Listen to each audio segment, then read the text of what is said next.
기도하실까요? 하나님 감사합니다. 오늘 목요일 아침입니다. 오늘도 또 에스라서로 하루를 열고자 합니다. 저희들에게 은혜를 주옵소서. 예수님 이름으로 기도합니다. 아멘. 네, 벌써 목요일입니다. 21일이죠. 참 빨리 가네요. 4월도 이제는 벌써 하순입니다. 에스라 10장 1절로 15절 내용이 좀 되지만 읽겠습니다. 여러분 같이 눈으로 따라오시기를 바랍니다. 에스라가 하나님의 성전 앞에 엎드려 울며 기도하여 주를 자복할 때에 많은 백성이 크게 통곡하매 이스라엘 중에서 백성의 남녀와 어린 아이들의 큰 무리가 그 앞에 모인지라. 엘람 자손 중 여히엘의 아들 스가냐가 그 에스라에게 이르되 우리 하나님께 범죄와 이 땅 이방을 여자를 맞이하여 아내로 삼았으나 이스라엘에게 아직 소망이 있나니 곧 내 주의 교훈을 따르며 우리 하나님의 명령을 떨며 준행하는 자가의 가르침을 따라 이 모든 아내와 그들의 소생을 다 내보내기로 우리 하나님과 언약을 세우고 율법대로 행할 것이라. 이는 당신이 주장하리니 일어나소서 우리가 도리다 힘써 행하소서 하니라. 5절 이에 에스라가 일어나 제사장들과 레위 사람들과 온 이스라엘에게 이 말대로 행하기를 맹세하게 하며 무리가 맹세하는지라. 이에 에스라가 하나님의 성전 앞에서 일어나 엘리야십의 아들 여호하난의 방으로 들어가니라. 그가 들어가 사로잡혔던 자들의 죄를 근심하여 음식도 먹지 아니하 물도 마시지 아니하더니 유다와 예루살렘에 사로잡혔던 자들의 자손들에게 공포하기를 너희는 예루살렘으로 모이라. 누구든지 방백들과 장로들의 훈시를 따라 3일 내에 오지 아니하면 그들의 재산을 몰적하고 사로잡혔던 자의 모임에서 쫓아내리라 하매. 유다와 베냐민 모든 사람들이 3일 내에 예루살렘에 모이니 이는 9째 달 20일이라. 무리가 하나님의 성전 앞 광장에 앉아서 이 일과 큰 비 때문에 떨고 있더니 제사장 에스라가 일어나 그들에게 이르되 너희가 범죄하여 이방 여자를 아내로 삼아 이스라엘의 죄를 더하게 하였으니 이제 너희 조상들의 하나님 앞에서 주를 자복하고 그의 뜻대로 행하여 그 지방 사람들과 이방 여인들 끊어버리라 하니.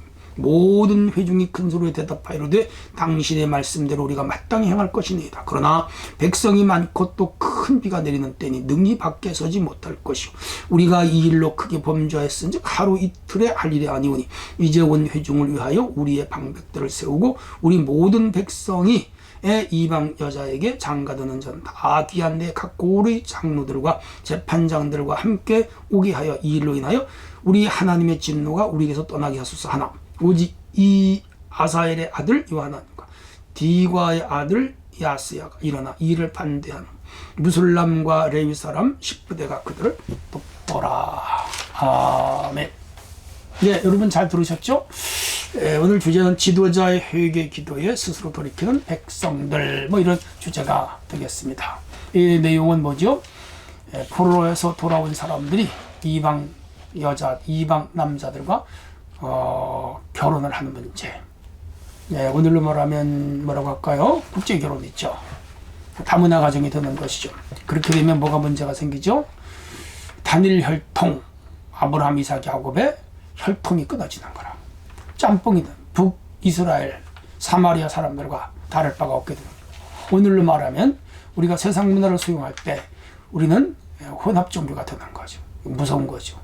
오직 여호와 하나님만을 섬기는 신앙이 되는데 혼합 종교가 되는 건 안 되죠. 오늘 주제 말씀의 내용은 에스라가 성전 앞에 엎드려 울면서 기도하고 자복할 때 그 통곡 소리가 컸죠. 스가냐라는 사람이 에스라에게 나와서 이방 소생들을 저희들이 보내겠다. 쉬운 일이 아니죠. 그래서 언약을 세우자 제안을 하죠. 온 백성을 예루살렘에 모으게 합니다. 그리고 에스라는 백성들의 죄를 지적하고 이방 여인들을 끊어버려라. 오늘로 말하면 이혼해라 그 말이죠. 근데 쉬운 문제가 아니죠. 자식들이 태어났잖아요. 서로 사랑하는 사이잖아요. 그러나 신앙이 먼저예요. 말씀이 먼저이죠.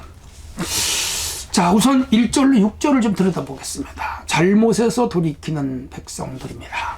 에스라의 회개 기도에 백성의 마음이 움직였죠. 가정에서 아버지의 기도에 자녀가 움직이고 어머니의 기도에 온 식구가 마음이 움직여요. 기도는 그런 힘이 있습니다. 에스라가 성전 앞에 엎드려 울며 자복하고자 많은 백성이 에스라에게 나왔습니다. 그리고 같이 통곡하며 하나님께 기도를 드려요. 에스라는 백성을 향해 질책하거나 강제로 문제를 해결하려 하지 않았습니다.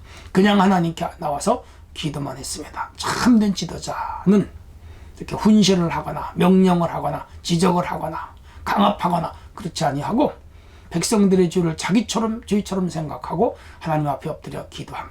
그때 그 백성들의 마음이 움직이는 것이죠. 자, 그러자 백성 스스로 이방 아내와 자녀를 보내고 율법을 따르겠습니다라고 결정을 합니다. 위에서 말씀드린 대로 결코 쉬운 일이 아니에요. 여러분, 종교적인 문제로 서로 이혼을 한다? 쉽지 않은 문제입니다. 아내와 이혼하고 아들과 헤어지는 결코 간단한 문제는 아닙니다. 네, 그 한 가정이라는 것의 이 개념이요, 그렇게 쉽게 헤어질 문제가 아닙니다. 그것도 부부간의 문제가 아니라 외적인 요인이잖아요. 종교적인 요인, 신앙적인 요인. 그래서 어쨌든 간에 이렇게 해서 백성들 스스로 끊겠다, 그렇게 제안해 왔습니다. 이 일은 에스라의 기도를 들으신 하나님께서 백성들의 마음을 움직인 거지요. 백성들은 에스라에게 자신들의 결정을 선행해 달라고 자발적으로 요청을 하죠. 에스라는요, 그들의 결정한 대로 하겠다고 백성들에게 맹세를 합니다. 에스라가 먼저 요청하는 것이 아니고 백성들이 스스로 와서 이혼하고 다 돌려보내고 살겠다고 요청하여 이제 일이 진행이 되는 겁니다. 여기 중요한 것이 있습니다. 죄를 자복하는 결단이 있어야 됩니다. 그렇지 않고는 죄는 끊어버릴 수가 없는 거예요. 그리고 죄를 버리는 결단도 있어야 됩니다. 자복하는 결단과 버리는 결단, 이게 쉬운 결단이 아니에요. 그게 회개고요. 여기서부터 이제 성령이 역사하시기 시작합니다. 거룩하게 살겠다는 결단, 죄를 버리겠다는 것은 다른 의미로 거룩하게 살겠다는 결단이기도 하지요. 자, 오늘 우리는 이런 결단, 결심, 각오를 가지고 살아야 됩니다. 자, 7절로 15절은 에스라가 대책을 발표합니다. 에스라는 백성들에게 진정한 회개의 길을 제시합니다. 그는 모든 귀한 자들을 예루살렘으로 모이라 3일 기간을 줬어요. 그래서 주로 베냐민 지파, 유다 지파 중심으로 이루어졌잖아요. 그래서 만약에 3일 안에 모이지 않으면 재산을 몰수하고, 그리고 이스라엘 공동체에서 쫓아내겠다, 회원 제명하겠다 이 말이죠. 그는 이방인들과의 결혼에 죄인 것을 그들에게 인식시키고, 그리고 스스로 죄를 자복하고 회개하고, 그리고 결별할 것을 선언하게 합니다. 10절로 11절. 진정한 회개는 모든 죄를 먼저 인식하는 거예요. 그리고 고백하는 거예요. 그리고 다시는 그런 죄를 짓지 않겠다고 다짐하는 거예요. 맹세하는 거예요. 그리고 그렇게 사는 거예요. 그게 진정한 회개이죠. 그렇습니다. 자, 그 사람들이 다 이제 에스라 앞에서 다짐을 하고 약속을 합니다. 그런데 15절에 보면 일부 사람들이 거부해요. 여기 보면은 아살의 아들 요다낫, 디과의 아들 야스야가 일어나 이를 반대하고 무술람과 레위 사람 삽부대가 그들을 돕더라. 네, 어느 단체도 마찬가지요. 찬성하는 쪽이 있고 반대하는 편이 있습니다. 하나님 일도 순종하는 사람이 있고 불순종하는 사람이 있습니다. 어떤 일을 추진할 때 좋아하면서 적극적으로 따르는 사람이 있고 끝까지 반대하면서 파토 넣는 사람이 있습니다. 그럼 어쩔 수 없어요.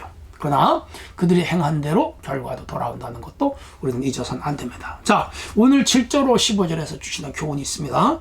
문제 해결의 열쇠는 뭐냐? 하나님 앞에 드러내는 거예요.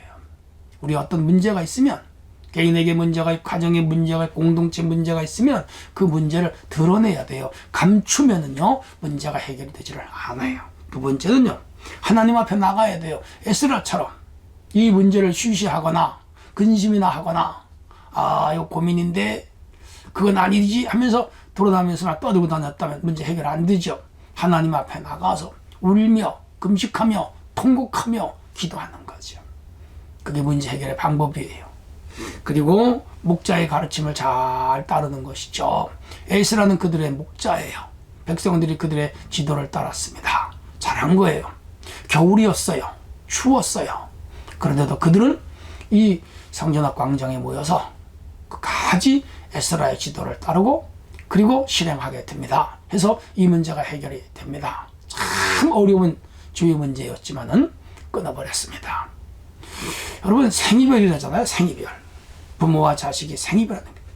물론 이방인과의 사이에서 태어났지만 그 자녀예요. 피가 흘러요. 자란 아이들이에요. 어떻게 보내요? 그러나 하나님 앞에 신앙이 중요했던 거라. 이게 죄를 끊는 방법입니다. 끊긴 힘들어요. 그런데 그 다음에 축복이 와요. 하나님 아버지 감사합니다. 오늘 하루도 이 말씀을 생각하면서 내가 끊어버릴 죄가 무엇인지 깊이 생각하고 과감한 결단 속에 죄와 결별하고 주 안에 사는 성도가 되게 하옵소서. 예수님 이름으로 기도합니다. 아멘.